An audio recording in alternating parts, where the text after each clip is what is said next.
Welcome to PGTV News. Here are our top stories. Pay increases for the City of Lakeland employees. Find out how much the increase is and what city officials are saying about it. Are you looking for a getaway? Find out which airline is offering flights from Lakeland Linder Airport. Hello and welcome to PGTV News. I'm Stephen Barnes. And I'm Lauren Lingell. Thank you for tuning in. Our report begins in Lakeland, where the City of Lakeland is looking to increase the pay for city workers. Pay increases will range from 2 to 55%. Mark Farrington, Director of Human Resources for the city, said the city is competing with Walmart and Sam's Club, who are $15 an hour employees. We're setting a pay scale that's comparable with the private sector. The wage study conducted by Management Advisory Group also advised that the city reduce the salaries of some management positions, but the city declined to incorporate that recommendation. The study found 56% of employees' salaries were either equal to or exceeded marketplace midpoints for comparable positions. Lakeland Regional Health's new Carol Jenkins Barnett Pavilion for Women and Children will start receiving patients on June 15th. The new pavilion includes a center for fetal care for moms facing high-risk pregnancies and will have maternal, fetal, and perinatal care before, during, and after the birth. There is a 30-room Level 3 neonatal intensive care unit designated to care for the tiniest of infants, which includes a suite designed with premature twins in mind. This facility makes it possible for children with complex conditions to remain in Lakeland for treatment rather than transferring them to hospitals in Tampa or Orlando. It's so nice to be able to just keep that right here in town, in the county. Oh, it's such a beautiful building too. Oh my yeah. gosh, it looks great. Should be so lucky. Mm-hmm. The City of Lakeland Wastewater Collection Division will perform sanitary sewer work that will impact South Tennessee Avenue just north of East Lemon Street. Work is scheduled to begin on Monday, June 11th and go until Friday, June 15th. South Tennessee Avenue will be closed between East Lemon Street and East Main Street. The portion of South Tennessee directly adjacent to the work area will be fully closed, but local traffic, no through traffic, will be allowed access parking areas and alleys on either side of the work area. Detour signs will be in place prior to and during construction. The project requires the impacted area to be closed 24 hours a day until the work is complete. For additional information about the City of Lakeland, please visit www.lakelandgov.net. On Saturday, June 23rd, Hollis Garden will host the Plante Fructum plant sale. I think that's Latin, maybe. Maybe. The plant sale in conjunction with Jean's Tropicals. The event will take place at Hollis Garden, 702 East Orange Street, Lakeland, from 10 a.m. to 4 p.m. Jean's Tropicals is a renowned nursery located in St. Petersburg, and they have the largest selection of exotic fruit plants and trees in the Tampa Bay area. Hollis Garden hosts several plant shows each year, and each one highlights a specific theme. Stacy Smith, who oversees Hollis Garden, said, "We partner with some of the best-known growers who share their expertise and inventory of hard-to-find exotic plants." He added, "Last year's Plante Fructum event was a huge success, so those planning to attend are encouraged to arrive early because the very best inventory will go quickly." No kidding. I wonder what kind of fruit he has. I don't know. Exotic fruit, apparently. Exotic. That just sounds like a vacation. Yeah. Some of Polk County's high school students recently got a chance to attend Florida Poly's first summer STEAM, Science, Engineering, Mathematics, Art, and Technology boot camp. About 30 students participated in the week-long camp organized by Florida Poly and Polk State College. According to organizers, the program was created because not enough youth have access to quality STEAM learning opportunities, and there is a very low representation of first-generation students and minorities working in these fields. Dr. Abigail Bowers, professor of mathematics, said, "We want to show these students the possibilities of what they can do with STEM disciplines." This year's summer boot camp is a pilot program. As Florida Poly looks to expand it into a permanent outreach effort, the university plans to request legislative funds to continue the program year after year as a series of one-week experiences for high school students. And it's now time for this week's health tip. Here's Scott Schablum with that information. Hi, my name's Scott Schablum with the Florida Department of Health, and I wanted to take a few minutes to tell you about how you can stay safe when you're outside this summer. The most common forms of skin cancer come from exposure to ultraviolet rays that come from the sun or artificial sources like tanning beds. The sun's UV rays can damage your skin in as little as 15 minutes. So here are some easy recommendations to help protect yourself and your family. Number 1, stay in the shade. You can reduce your risk of skin cancer by simply seeking shade under an umbrella, tree, or other shelter. Number 2, wear proper clothing. When possible, long-sleeve shirts or long pants or skirts can provide protection from UV rays. Clothes made from tightly woven fabric offer the best protection. Number 3, wear a hat. For the most protection, wear a hat with a brim that goes all the way around that shades your face, ears, and the back of your neck. Number 4, wear sunglasses. Sunglasses protect your eyes from UV rays and reduce the risk of cataracts. They also protect the tender skin under your eyes from sun exposure. And finally, number 5, put on sunscreen. Put on broad spectrum sunscreen with at least an SPF of 15 before you go outside, even on slightly cloudy or cool days. Don't forget to put on a thick layer on all parts of exposed skins and get help for those hard to reach places like your back. By following these simple tips, you can ensure you're doing what you need to keep your family safe while you're outside this summer. And we're over to Benicia Frazier with this week's business tip. Hi, my name is Benicia Frazier with your up-to-date business tip. The process associated with operating a business in Polk County includes determining your legal structure, adhering to professional licensing or regulation required by the state, and obtaining a business tax receipt. Here's a quick overview of the steps associated with operating your business. Determining legal structure.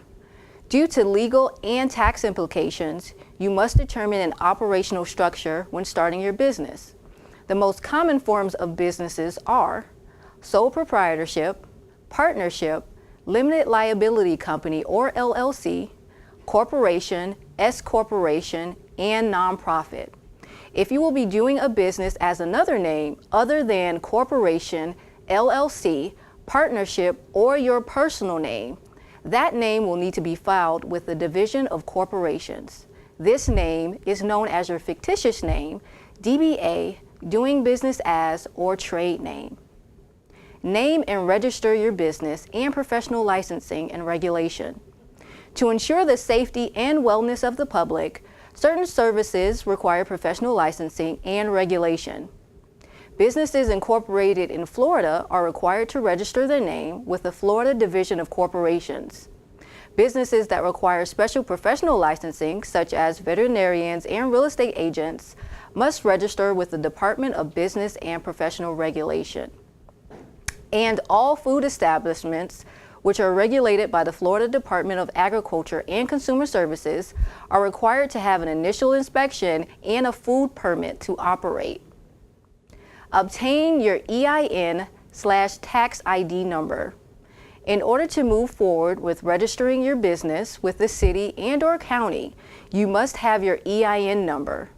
There is no charge, and you can receive your number online via irs.gov/business/small.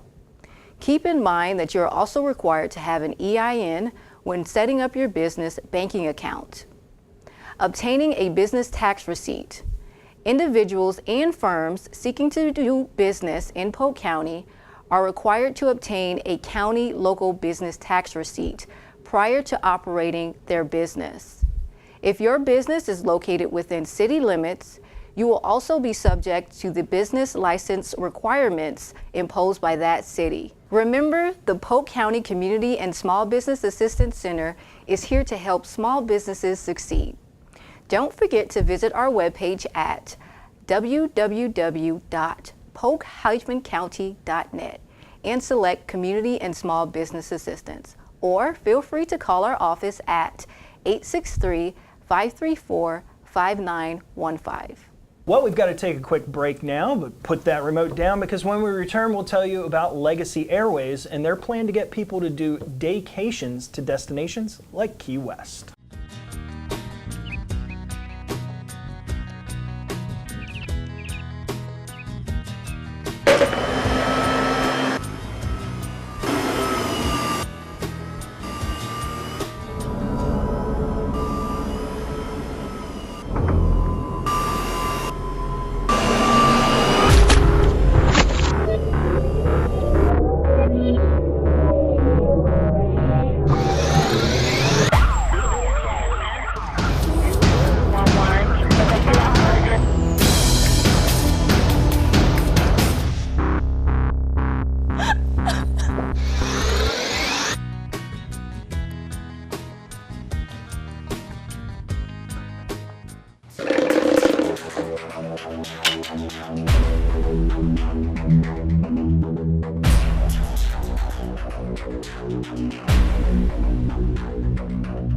Welcome back to PGTV News. When it comes to getting away, most people think of a vacation where they are away for multiple days. In the case of Legacy Airways, they're looking to attract passengers who want to get away for just the day.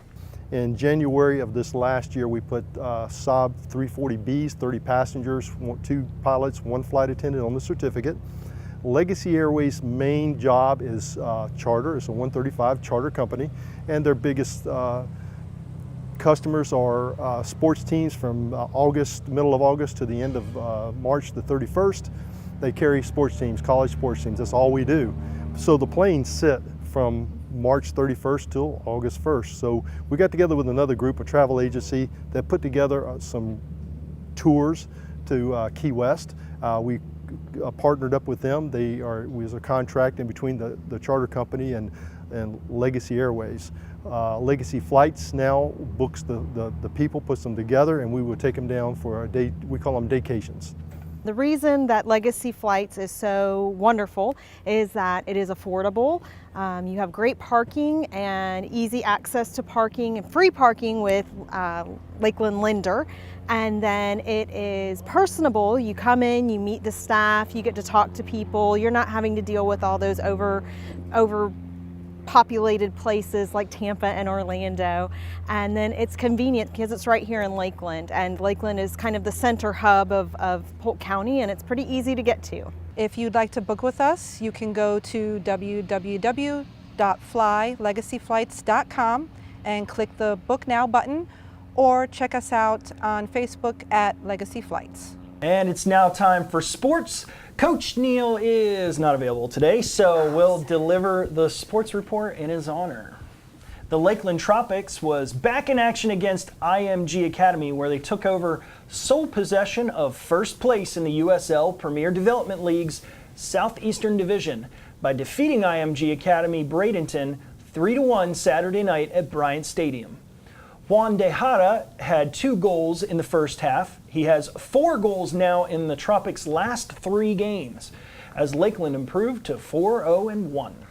Congratulations to Florida Southern women's lacrosse standout Megan O'Brien. She has been selected as the 2018 Division II Honda Athlete of the Year nominee for lacrosse. O'Brien is a 3-time first-team All-Sunshine State Conference honoree. Wow. During her career at Florida Southern, she helped lead the Moccasins to 3 straight appearances in the NCAA Division II National Championship contests, including a national title in 2016. And more congratulations go out to Southeastern baseball team for winning the 2018 NAIA Baseball World Series. This is Southeastern's first national title.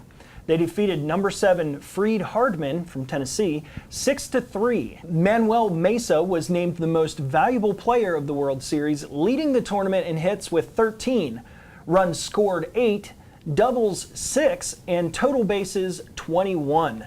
The center fielder was also selected as the Charles Berry Hustle Award winner. Mesa went on to say, "I've never gotten something like this before, but I did it, and I worked hard for my team. I feel like I'm a part of a family here, and I've never felt that way anywhere." Well, that's it for sports. Join us again next week for another sports update. Remember to tune in again next week for another installment of PGTV News. We'll see you next time.